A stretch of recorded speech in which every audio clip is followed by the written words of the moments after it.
कान्छा कान्छा के गरेको गोरु यो के गरेको कान्छा यो मैले हारे बा मैले सकिनँ बा मैले हारे मैले जिन्दगीको बोझ उठाउन सकिनँ बा ए कान्छा के बोल्दैछस् यो तैँले जिन्दगीको बोझ उठाउन सकिनस् भने म यो उमेरमा तेरो लासको बोझ उठाउन सक्छु त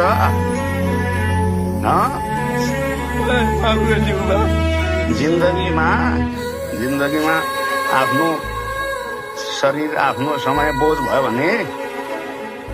विश्राम लिने हो आफूलाई नै सक्ने होइन गोरु मेरो जिन्दगीमा चारैतिर अँध्यारो छायो बा व्यवसाय गरे व्यवसाय डुबो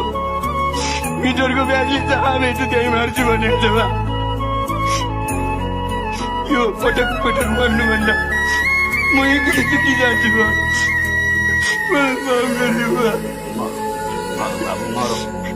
यो संसार स्वार्थी रहेछ बा स्वार्थी छैन कान्छा यता हेर मलाई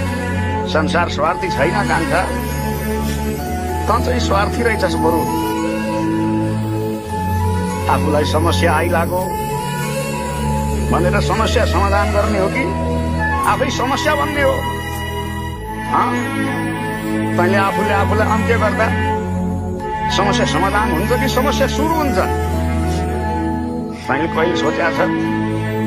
कान्छा तेरो बाल बच्चाले कुनै दिन गरेर सोध्ला ए हजुरबा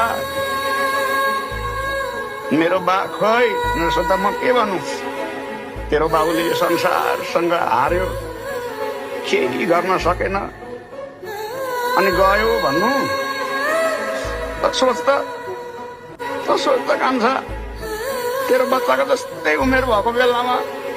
मैले पनि यस्तै निर्णय गर्न खोजेको भए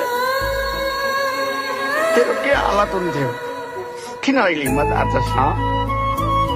किन हिम्मत हार्छस् तैँले